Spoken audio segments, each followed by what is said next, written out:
नमस्कार दोस्तों, stock market studies में फिर से एक बार आपको बहुत बहुत स्वागत है। तो आज मैं फिर से आपके सामने कुछ इंपॉर्टेंट कंपनी का अपडेट शेयर करने वाला हूं, तो इस वीडियो को पूरा लास्ट तक देखना और अभी तक अपने चैनल को सब्सक्राइब नहीं किया तो जरूर कर लेना। सबसे पहले मैं डिस्कशन करूंगा इस गुड कंपनी का अपडेट के बारे में, जिसका नाम है इंडियन एनर्जी एक्सचेंज लिमिटेड। तो basically Indian energy exchange limited एक ऐसी कंपनी है जिसके ऊपर हर किसी का ट्रस्ट बिल हमेशा होना चाहिए, क्योंकि बहुत बार कहा गया है इस कंपनी का मोनोपोली बिजनेस खत्म होने वाला है। और मैं आपको बार बार बोल चुका हूँ कि कंपनी के ऊपर जो डेटाबेस है, कंपनी के ऊपर जो बिजनेस है, उस बिजनेस कंपनी बहुत अच्छा खासा ग्रोथ करने वाला है। उसका एक गुड अपडेट मैं आपके साथ यहाँ पे शेयर करने वाला हूँ, वो ध्यान से देखना। यहाँ पे क्या बताया जा रहा है आप देख सकते हैं। IEX ओवरऑल जो ट्रेड है जंप नियरली 29%, और वो किसके कारण 10,630 के 30 million unit in May month में टोटल यूनिट जो कंपनी काम किया वो कितना है 10,630 यूनिट से भी मिलियन यूनिट से भी ज़्यादा। तो सोचिए जब कोई एक्सचेंज इतने बड़े मतलब धमाका सिचुएशन के बेसिस में काम कर रहा है, तो ऑब्वियसली उस कंपनी के ग्रोथ होने का चांसेस बहुत ज़्यादा है। तो एक डेटा के आधार के हिसाब से यही कहा जा रहा है कि अपकमिंग टाइम्स में उसका ग्रोथ और भी बढ़ने वाला है। तो ऑब्वियसली ये जो ग्रोथ है, इस ग्रोथ के पीछे यही रीज़न है, कंपनी के ऊपर जो जंप देखने को मिला है वो इसी का नज़रिया है। क्योंकि शेयर में आपको मैं बता दूं कि जब भी इस तरीके से पैटर्न क्रिएट हुआ, तो मैंने आपको ये बताया कि यहाँ पे कप तो बना, उसके बाद एक हैंडल पैटर्न बनेगा, उसके बाद ब्रेकआउट होगा। तो फाइनली मुझे लग रहा है कि वो सिचुएशन अभी बनने जा रहा है। अगर वो सिचुएशन बन गया तो एक अच्छा खासा टारगेट मिलने का चांसेस है, वो करीबन 210 के आसपास देखने को मिलेगा। तो 210 मतलब 29 से, तो सॉरी देखा जाए तो 163 से लेकर 210 तक ये जो जर्नी है, इस जर्नी के लिए टोटल जो टारगेट होगा 29%। इस टारगेट तब मिलेगा जब एंटी बनेगा। तो उसके लिए मैं इंतजार कर रहा हूँ, क्योंकि कंपनी का परफॉर्मेंस अच्छा है। तो उस बेसिस में मैं जरूर इस कंपनी के ऊपर कुछ डिसीजन लूंगा, क्योंकि 107 से 121 करोड़ का कंपनी सेल्स दिखा, एक्सपेंस को कंट्रोल किया, उसके बाद कंपनी का नेट प्रॉफिट 83 से 95 बना। मतलब नेट प्रॉफिट में कोई भी चेंजेस नहीं आया, कोई भी वीकनेस नहीं आया। कंपनी कंटिन्यूसली खुद को मेंटेन्स एंड ग्रोथ भी मेंटेन्स किया है। अभी इस कंपनी के ऊपर दो पॉइंट्स मुझे अच्छा लगा। पहली बात, कंपनी का कैश फ्लो पॉजिटिव है। दूसरी बात, इस कंपनी इस बार 9 करोड़ के आसपास फिक्स एसेट को परचेज किया। और तीसरी बात, कंपनी का जो कर्जा है वो एकदम जीरो है। मतलब कंपनी कोई कर्जा भी नहीं लिया और उसको कर्जा मिटाने का जरूरत भी नहीं है। बीच में एक बार 3 करोड़ का कर्जा लिया था, नेक्स्ट ईयर में ही कंपनी का कर्जा मिटा दिया गया। मतलब कंपनी का मैनेजमेंट बहुत स्ट्रिक्ट है एंड बहुत स्ट्रांगली परफॉर्मेंस इस कंपनी के ऊपर दिखा रहा है। तो मैं इस कंपनी के ऊपर इसीलिए बुलिश हूँ। आपकी क्या राय है जरूर कमेंट्स करके बताना। नेक्स्ट जो कंपनी है उसके बारे में बात करें, उसका नाम है बैंक ऑफ महाराष्ट्र।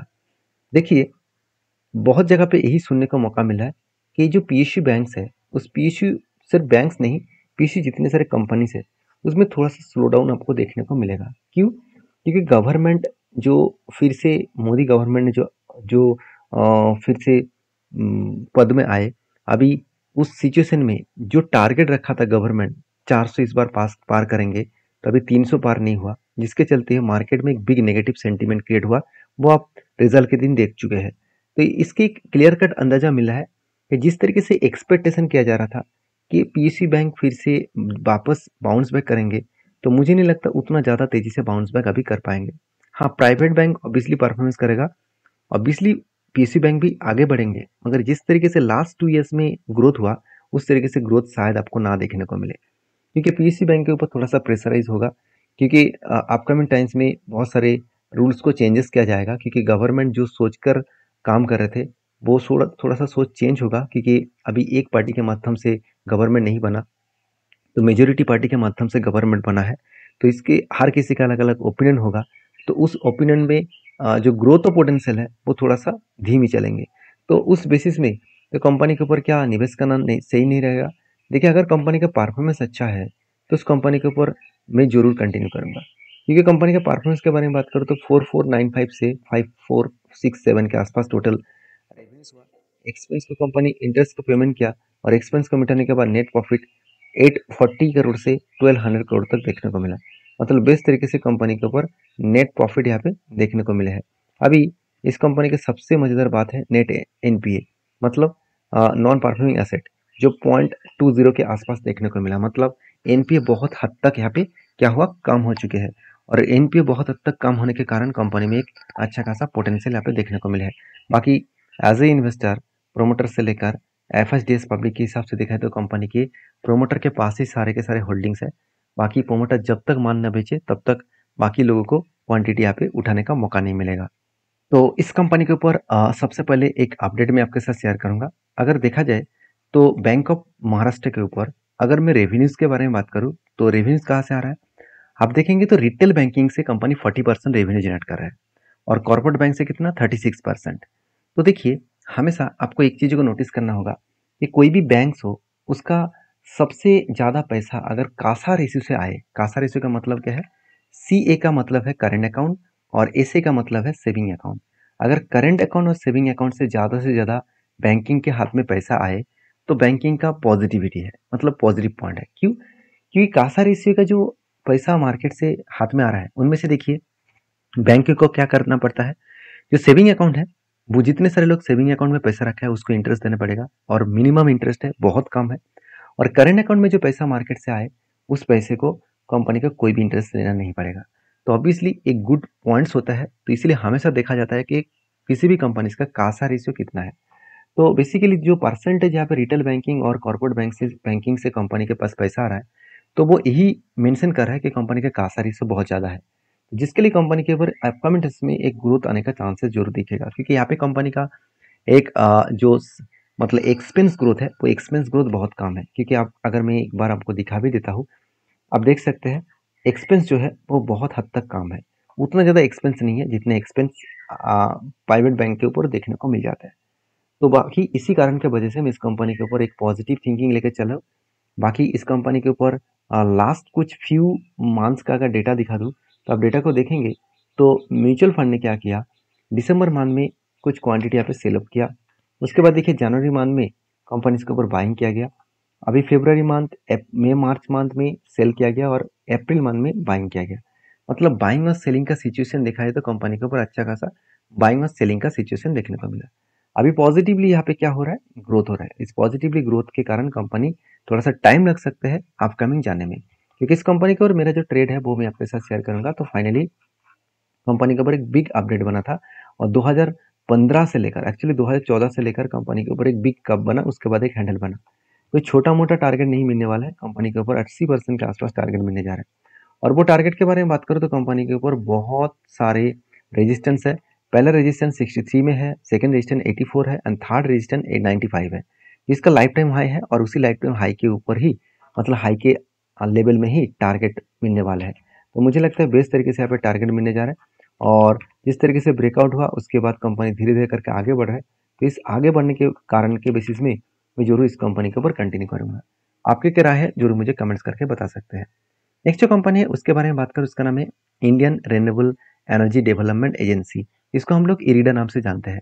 देखिए जब भी मतलब फर्स्ट रिजल्ट आने के बाद मोदी जी ने जो अनाउंसमेंट किया उसमें सबसे बड़ी बात कहा गया कि रिन्यूएबल एनर्जी के ऊपर सबसे ज़्यादा काम किया जाएगा और इंडिया को रिन्यूएबल एनर्जी सेक्टर में वर्ल्ड के टॉप कंट्रीज बनाने वाले हैं। तो इसके लिए रिन्यूएबल एनर्जी के ऊपर बहुत ज़्यादा काम किया जाएगा, रिन्यूएबल एनर्जी कंपनीज के ऊपर बहुत ज़्यादा ग्रोथ होंगे और उसके साथ साथ रिन्यूएबल के साथ जुड़े हुए जितने सारे कंपनीज हैं, जैसे जो कंपनी रिन्यूएबल एनर्जी के ऊपर लोन दे रहा है, जो कंपनी रिन्यूएबल एनर्जी के प्रोडक्ट मैन्युफैक्चरिंग कर रहा है, तो मोबिलिटी इंडस्ट्रीज, तो इस सारे कंपनीज का ग्रोथ होने वाला है।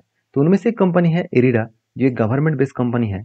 इस कंपनी का पूरा काम है रिन्यूएबल एनर्जी के ऊपर लोन देना। क्योंकि इसका बिजनेस के बारे में अगर मैं डिटेल्स में डेटा आपके साथ शेयर करूँ तो अगर मैं रेवेन्यूज के बारे में बात करूँ आप खुद ही देख सकते हैं, टोटली एनबीएफसी है और इसका मेनली काम है इंटरेस्ट इनकम से, मतलब इंटरेस्ट से ही कंपनी पैसा कमाता है। और मजेदार बात आपको बता दूं, कंपनी देखिए सोलर एनर्जी के ऊपर कितना 30%, साथ ही साथ लोन एंड स्टेट यूनिट के ऊपर कितना 24%, विंड प्रोजेक्ट के ऊपर कितना 19%, अदर्स के ऊपर 13% और हाइड्रो प्रोजेक्ट के ऊपर 12% और बाकी जो प्रोजेक्ट है उसके ऊपर 2%। तो ओवरऑल कंपनी का जो परफॉर्मेंस है वो आपको सामने ही देखने को मिला है कि कंपनी किस तरीके से परफॉर्मेंस को कंट्रोल कर रहा है। तो मुझे लगता है इस सिचुएशन के बेसिस में बात करूँ तो कंपनी के ऊपर एक अच्छा खासा ग्रोथेबल सिचुएशन आपको देखने को मिल सकता है। तो बाकी इरिडा के ऊपर जो डेटा मैं आपके साथ यहाँ पे शेयर करूंगा वो डेटा देखकर आप हैरान हो जाएंगे, क्योंकि वो डेटा बता रहा है कि कंपनी के ऊपर अपकमिंग टाइम्स में क्या होने वाला है। देखिए लास्ट कुछ टाइम और पीरियड में कंपनी के ऊपर बिग बिग आपको सेलिंग देखने को मिला। अभी इतना सेलिंग क्यों हो रहा है, चलो मैं आपको चार्ट में दिखा देता हूँ। अगर इरिडा के चार्ट चार्ट पैटर्न के बारे में बात करूँ तो मैं एक बार लिख लेता हूँ IREDA, यहाँ पे इरिडा में एक बार लिख लेता हूँ। तो देखिए इरिडा का अगर चार्ट पैटर्न को देखा जाए तो कंपनी के ऊपर एक बिग बाउंस जर्नी देखने को मिला। तो जब से लिस्टिंग हुआ तब से लेकर एक बहुत शानदार तरीके से ऊपर में जर्नी दिखा है। और जब इस तरीके से जर्नी हुआ था तो मैं आपको बार बार बोल रहा था कि बड़े बड़े इंस्टीट्यूशन बार बार उसको सेलिंग करेंगे। जैसे आप देखेंगे तो यहाँ पे क्या हुआ, थोड़ा सा ऊपर जाने के बाद यहाँ पे करेक्शन हुआ तो यहाँ पे एक सेलिंग हुआ, उसके बाद फिर से ऊपर गया और उसके बाद देखिए बिग सेलिंग हुआ, तो फिर से ऊपर जाने का कोशिश कर रहे हैं, यहाँ पे देखिए फिर से सेलिंग हुआ। मतलब बार बार सेलिंग सिचुएशन इसीलिए देखने को मिला है कि जो बड़े बड़े इंस्टीट्यूशन पहले ही माल खरीद के रखे थे तो वो क्वांटिटी का भी प्रॉफिट बुक कर रहे हैं। तो मुझे लगता है इस कंपनी में बाउंस बैक करने में थोड़ा सा टाइम लग सकता है। फिर भी मेरा जो एंट्री लेवल है वो कुछ इस तरीके से बना है, शोल्डर कम हेड कम फिर से दो सॉरी कप के बाद 2 बार यहाँ पे हैंडल पैटर्न बना और फाइनली ब्रेकआउट कंफर्मेशन किया, उसके बाद रिटेस्ट किया, उसके बाद यहाँ से बाउंस बैक करके ऊपर जाने का कोशिश कर रहा है, जो निकल कर है करीबन 240 के आसपास। तो मुझे लगता है बेस्ट तरीके से यहाँ पे सिचुएशन बना है, तो सिचुएशन के बेसिस में कंपनी आगे बढ़ सकते हैं। बाकी आपके क्या राय है मुझे जरूर कमेंट्स करके बताना। नेक्स्ट जो कंपनी है उसके बारे में बात करूँ, आप देख सकते हैं उसका नाम है रेमेडियम लाइफ केयर लिमिटेड। तो रेमेडियम लाइफ केयर लिमिटेड के ऊपर बातचीत करूँ तो कंपनी के ऊपर जो गुड अपडेट है वो है स्प्लिट का। तो कंपनी जल्द से जल्द स्प्लिट अनाउंसमेंट करने जा रहा है, सॉरी स्प्लिट अनाउंसमेंट नहीं, बोनस अनाउंसमेंट करने जा रहा है, वो भी कितने का 3:1 का, मतलब 3:1 का बोनस, मतलब हर एक के बदले आपको कंपनी 3 शेयर देने जा रहा है। तो जो लोग बोनस पाना चाहते हैं तो इस कंपनी के ऊपर रिसर्च करिए, उसके बाद काम करिए। वीडियो में अगर जानकारी अच्छा मिले तो प्लीज़ लाइक करिए। मिलते हैं नेक्स्ट वीडियो में, तब तक के लिए धन्यवाद।